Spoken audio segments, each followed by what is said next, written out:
Talk Space. This is the chance we have to talk to Tim Peake about what's going on in space. I'm Jeremy Curtis from the UK Space Agency. Hi, Tim.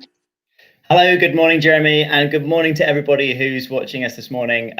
This is going to be a great episode, one of my favorites, because we're talking about my favorite planet, Mars. That's favorite planet other than this one that we're all on right now, of course. Earth is by far the most beautiful, but it's going to be a great discussion, lots of interesting facts about Mars and finding out why we're going there and what we're planning on doing in the future. Before we do that, I think it was about 4 years ago you got back from the International Space Station. And one of the things that I think would be useful to remind everybody is they can see it for themselves. Tim, I think this is a pretty good week for seeing it, isn't it? It is actually, yes. We've got a pretty good week, although you're going to have to give up a bit of your sleep because it's either going to be early morning or you're going to have to stay up a little bit later at night. But Wednesday night's a pretty good pass. It's about 11:15 at night. So if you're allowed to stay up till then, you'll get a great pass to the ISS on Wednesday night, weather permitting, of course.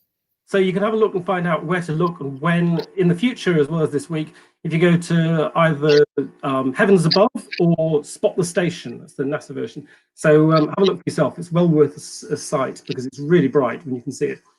Anyway, this week we're talking about Mars, and with us we've got two experts. First of all, from Airbus, we have an engineer, Yvonne Pickering, and from Open University, we've got Manish Patel, who's a lecturer in planetary sciences. Hi, Yvonne. Hi. Hi, Manish. Hello. Nice to see you. Hi, Yvonne. Hi, Manish. Good to see you, and thank you for joining us this morning. It's a pleasure. And online, we've got some experts as well to help answering your questions. So I can see there's already lots of questions coming in. So keep them coming, and our experts will do our best to answer them for you. And we'll try and pick up some of them as we go along in the discussion. But first, Tim, why are we so keen to get to Mars in the first place? Yeah, why Mars? Gosh, I mean, Mars has held human fascination for thousands and thousands of years, really looking up into the skies and seeing the red planet. And then as we've gradually understood more and more about it, but I think it captures our fascination and imagination because it's a very similar planet to Earth, one of the rocky planets. It's not that far from the sun, and actually amazingly 3.8 billion years ago it was very similar to Earth. The atmosphere on Mars would have been much thicker, denser, and that means it would have been a warmer planet. And some amazing facts for you: we've already found that there are 21 cubic kilometers of ice on Mars. Now, if all of that melted, that would cover the entire planet up to a depth of 35 meters in water. So once Mars was potentially a stunning planet of a third of it covered in ocean. So it's absolutely fascinating. We know that where there's water, there's the chance of life. And we're going to talk a lot more about that in this episode. But, Mars is a fascinating planet and potentially harbors another source of life within the universe. And Manish, is it the same for you? Do you have other reasons why you need to get to Mars? Yeah, it's pretty much the same. I fully agree with Tim on all those points. It's the world on our doorstep, and it's cosmically, it's right there waiting for us to explore it. And to hear someone like Tim say he wants to, we should go there, we should explore it. That's just fantastic. And for me, it really is that fact that the Mars you see and know today is not the Mars that's been there for eternity. As Tim said, it used to be this totally different planet. We go there now and we can see from orbit these huge rivers, massive carvings of water into the surface that we see here on Earth. And that tells us there was water there a long time ago. It was a very different environment. And the red Mars we know of today was actually a blue Mars in history. And it's this blue Mars which is really fascinating because all that water, all that atmosphere means that it really was the conditions for life potentially way back in the past. So questions of where did that atmosphere go? Where did that water go? And if there was life, can we maybe try and find some signs of it now? And we've got the first question to ask you from Tilly, who's 6, who asks if the reason that Mars is red is because there used to be water and the water has turned it to rust, which I think is quite a good question, don't you? That is a fantastic question. It's a very good question, Tilly. Essentially, you are right. The reason Mars is red is because there's lots of iron there at the surface. So the rocks at the surface are made of iron. As you said, when iron gets wet, it rusts. as you know. On Mars, we don't know what quite has caused it, so we suspect it is linked to the water, but it's actually the oxygen that causes the rust. So in the air, we have oxygen here, and if you leave your tools out in the garden or something, they will rust, even if it doesn't rain. We don't know whether on Mars, was it all this water in the past which came down in a massive rainfall that rusted everything very quickly, or was it a gradual rusting over billions of years that slowly turned Mars into the red planet we see today? But essentially, it comes back eventually to the oxygen in the air, which most likely comes from that water. Brilliant. Right. So there's a lot of reasons for going there. But there have been so many missions in the past. An awful lot of them have failed. Tim, why is it so difficult to get to Mars? Yes, I mean, getting into space anyway is hard, and we know that already. We see rocket launches failing today. And to get to Mars is even harder because it's so much further away. Your launch window is fairly short, just a couple of weeks, and it only happens once every 2 years because Mars is further away from the sun than Earth, which means it's orbiting more slowly. So Earth orbits once around the sun, but a Martian year is 2 years around the sun, 2 of Earth years. So we have this small window in which we have to launch to Mars. Of course, it's so far away that we've got a communications delay. So all of the re-entry, all of the landing of a spacecraft on Mars has to be done autonomously without any sort of input from us on Earth. In fact, we had this terrifying 8-minute wait before we even know if the spacecraft landed on Mars or not. And we spoke about the Martian atmosphere billions of years ago being much more like Earth. But today it's very, very thin. A lot of that atmosphere has escaped off into space. And the Martian atmosphere is only 1% of what it is here on Earth. So to put that into context, that's like going up to 35 kilometers high here on planet Earth. That's about the same pressure as you've got on Mars. So that makes it hard to slow a spacecraft down. When I came back to Earth in the Soyuz capsule, we used the lovely thick atmosphere of Earth as a massive air brake with a heat shield. And that really slowed us down to just 1 times the speed of sound, which is slow enough for a good parachute to open. And then the parachute's got lovely thick air to slow you down. And that's all we needed really to land. But in Mars, such a thin atmosphere, you come screaming into this atmosphere. There's no air to slow you down. So the parachutes don't work very well. The heat shield doesn't work as efficiently. And you need something else, something like airbags, or as we've used in some previous rovers, actually sky cranes with rocket propulsion to hover over the surface and then lower down a rover. These kind of things are techniques we need. So Yvonne and Manish, that's their job. It's a tough one. They'll know better than I do about how hard it is to get to Mars and to land on Mars. Brilliant. So that's how difficult it is. Tell us about the mission you're working on, Yvonne. What mission is it and how are you getting there? So the mission I'm working on is the ExoMars one, which is the rover that is now due to launch in summer 2022. Unfortunately, it was originally planned for 2020, but there were just too many tests to finalize to authorize it to launch. And so the experts have decided that it's better to delay and go for the 2022. So this is a rover that's going to look for signs of life, and it's going to drill into the surface to test some samples to see if we can detect evidence that there was once life on Mars. The pictures we can see at the moment, where is that? Oh, so yeah, the picture that's on screen, this is the rover being assembled in our ultra clean facility that's at the Stevenage Airbus site. So because we're looking for signs of life, we don't want to take any life with us because we might get a positive that's actually just matter that we've taken with us. So we call this our bio-clean facility, and it takes the people inside a long time to get ready just to go inside in order to maintain the clean facility.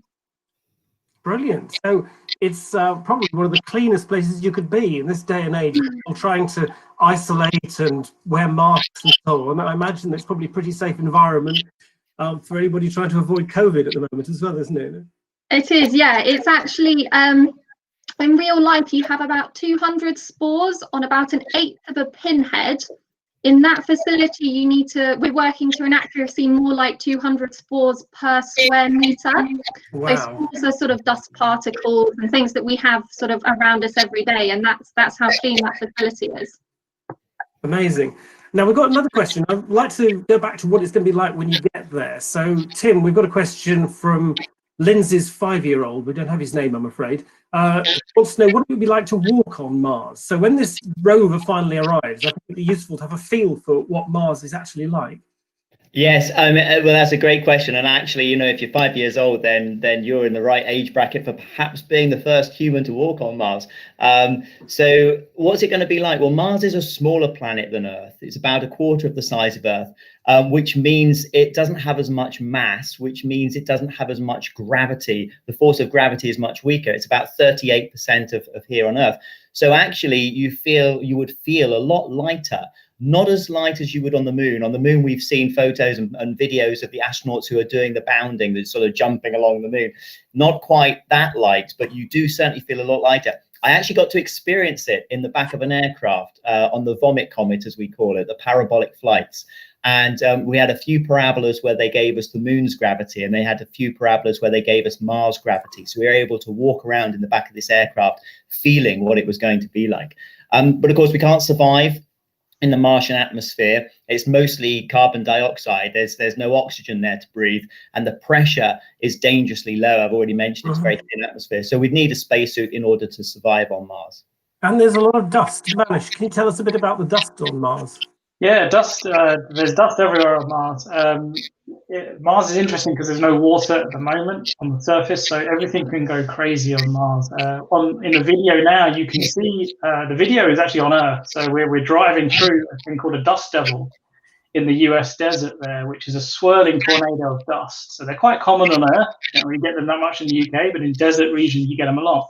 So you get these tornadoes of dust chucking all this dust high up into the air, and it stays there for a long, long time. Mars is really fascinating because everything on Mars gets bigger. So the same kind of dust devils on Mars. The one you're seeing in the video is Earth, and that's about 500 meters tall, maybe.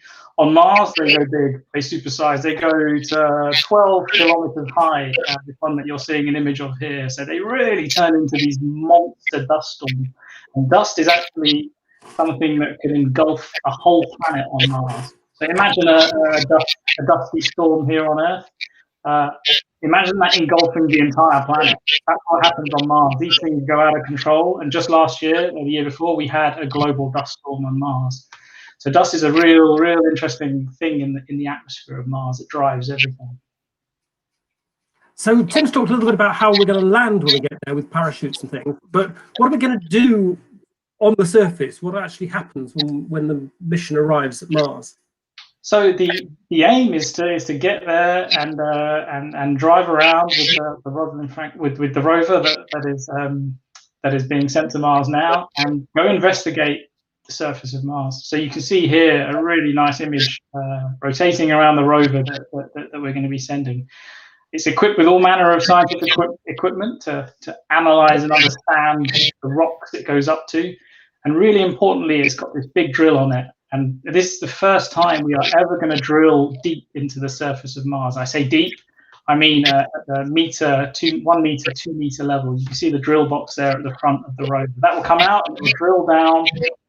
And importantly, it will take something from below the surface, bring it up and analyze it. Why is that important? Well, everything below the surface is protected. As Tim said, it's a very harsh environment, the surface of Mars. Not conducive to life at the surface, we know that. There's radiation, there's low pressure, it's really cold. So we think the best place to find life, or at least remnants of life still surviving, is below the surface. And that's what this rover is going to do that no rover has ever done before. Now, Tim, you announced the name for this rover last year. Can you tell us who it's named after and why? Yes, yeah, Manish alluded to it there, the Rosa, Rosalind Franklin.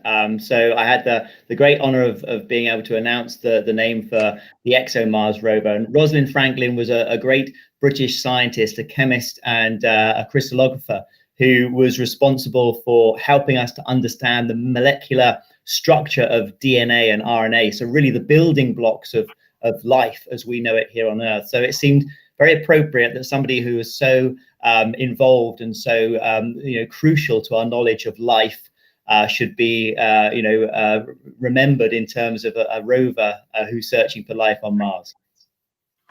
So let's talk a bit to Yvonne then about how the rover actually works. So when it gets to the surface, how does it move? How's it powered? Does it work when it's dark or dusty and so on? How does all that play out?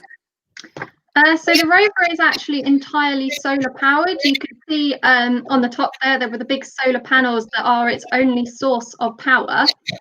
So theoretically it could work when it's dark, but we can't really gain enough energy really to sustain it during the night. And actually it's more important that the rover keeps itself warm. So a sort of an average night on Mars, it might go down to minus 70 degrees, which is pretty cold. Yeah. And we've got to make sure that all of the various components of the rover will still be working in the morning so we continue the driving. So as you can see, the video that's on the screen currently is the rover climbing over a rock. So we're probably going to have to do a lot of this on Mars, and the rover can climb over anything about the height of its wheel. And the way that it does it is that it takes images of the ground in front of it up to about maybe 10 meters. And it has to imagine putting a model of itself at each point, and it can decide whether the rover would be safe to be there. If there's too many rocks or the slope's too steep or something, then that makes it not safe for the rover. And doing this, it can then build up like a safety map of where it can and can't go, and uses this to drive. And so it's basically trying to anticipate the future, I suppose, isn't it? It's doing what humans do, trying to predict what happens. So what's your role in it?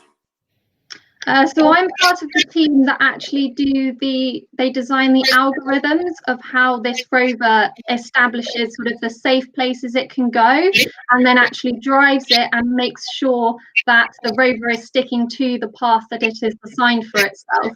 So yeah, this is a very complicated set of algorithms that the team has spent a long time designing.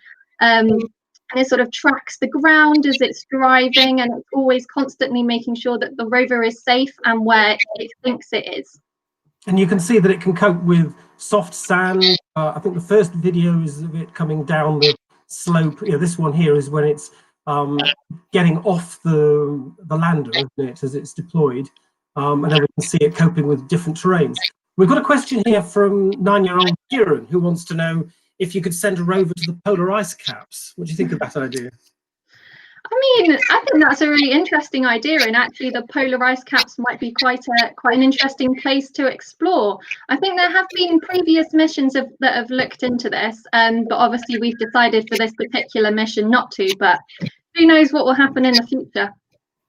So Tim, you were involved in testing out some of the technology for Mars exploration when you were on the ISS. Do you want to tell us a little bit about what that involved? Yes, well, I mean, something we're anticipating is astronauts more and more having to control rovers and robotic exploration vehicles from spacecraft, whether that's in orbit around the moon or in the future en route to Mars or in orbit on Mars. So we're doing a lot of work in terms of sort of human robotic interface, how we can actually control the rovers. Things like haptic feedback. So as we're controlling a rover, we actually get to feel the forces that rover is experiencing on our hand controllers, whether it's going up over hills, over rubble, and that gives us even more situational awareness. And also a communication system that's much more robust than just one single link from the controller to the rover. We're looking at a kind of internet type system out in space, and that makes it a very robust communication system to the rover. So we tried all these systems out, and that those experiments are ongoing. And I got the opportunity to drive a rover. It was a prototype of the ExoMars, the Rosa rover, from the International Space Station, driving that around the Mars yard in Stevenage, which was pretty cool. So, go on. Sorry, Tim, did you get any sort of any suggestions that would be helpful for us designing a rover in the future? Oh, absolutely, yeah. And in fact, a lot of the work I did on when I was a test pilot on helicopters, looking at sights and sensors and how we use those and how we get the situational awareness. You were talking, Yvonne, there about the rover making a map for itself. And it's all about that. It's about creating this image so that we can control the rovers and get as much information as possible. So there was loads of good feedback there about how we can make this easier for humans to control rovers and get that information back. So the point about your experiment was in order to show what would happen when we have humans in orbit around Mars controlling a robot on the surface without the long feedback, the long time delay. But, wouldn't it be easy just to send up the humans, real astronauts, to the surface, Tim? Absolutely. And as somebody who's passionate about human spaceflight, that's exactly what we're aiming to do. But the other great thing about rovers, of course, is that they help to de-risk missions for humans to follow on. They help to scout out where are the best landing sites, where are the best chances of finding life, where are the best chances of astronauts being able to build habitation modules. We've heard about this horrendous conditions on Mars sometimes with dust storms and the thermal conditions, the temperatures.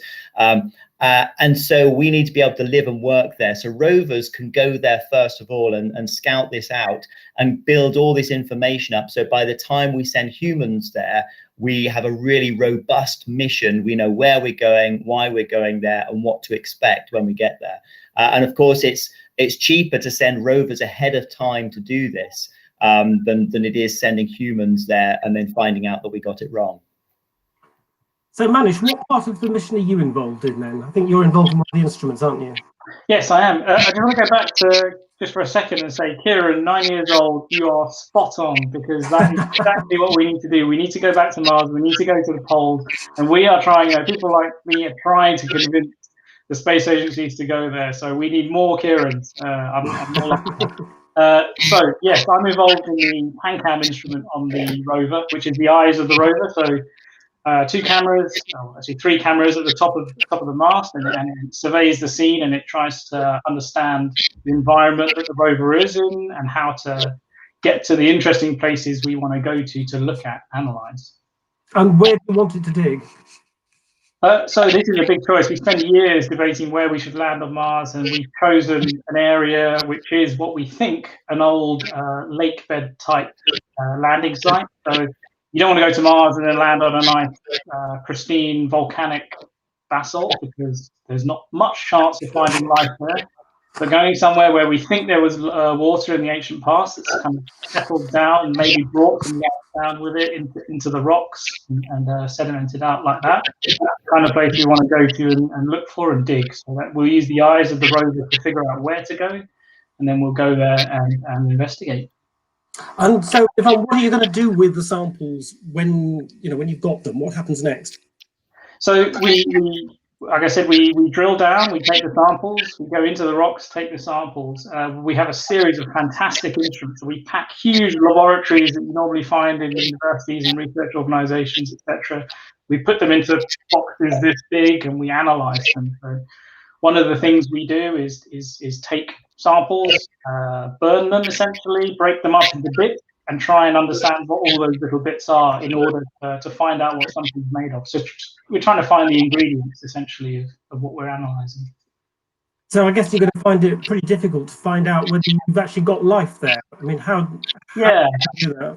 It's fantastically tricky to identify life, it turns out. If it pops up in the camera in waves, it's nice and easy.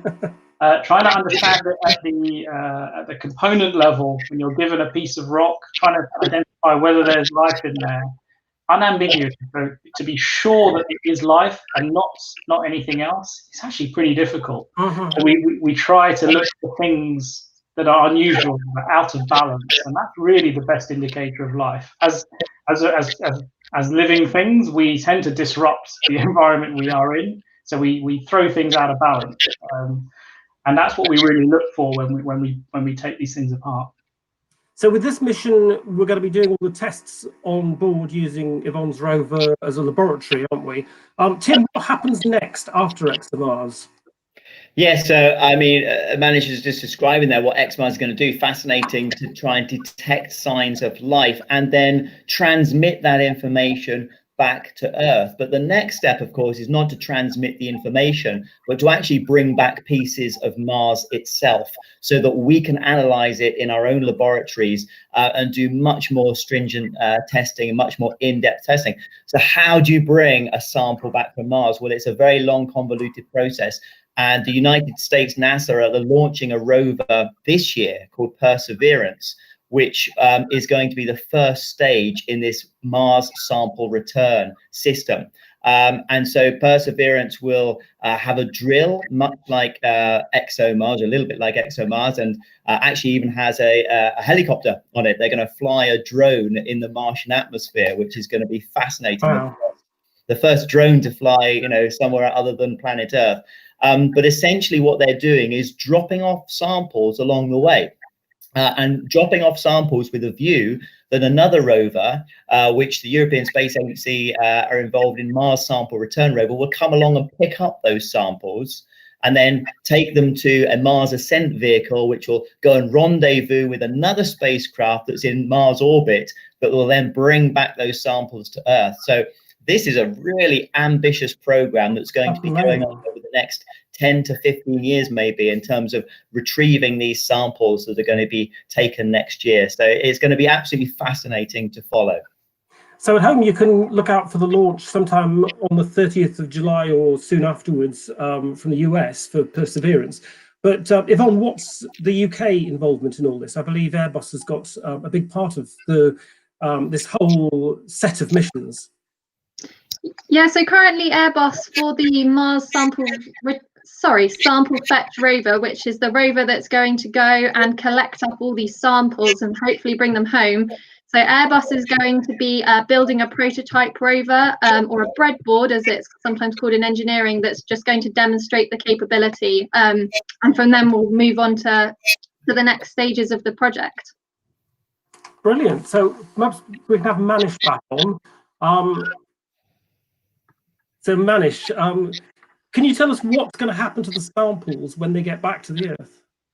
So this goes back to the days of when we brought pieces of the moon back to Earth. It's just literally out of this world stuff. This is the most precious stuff that is possible on the planet.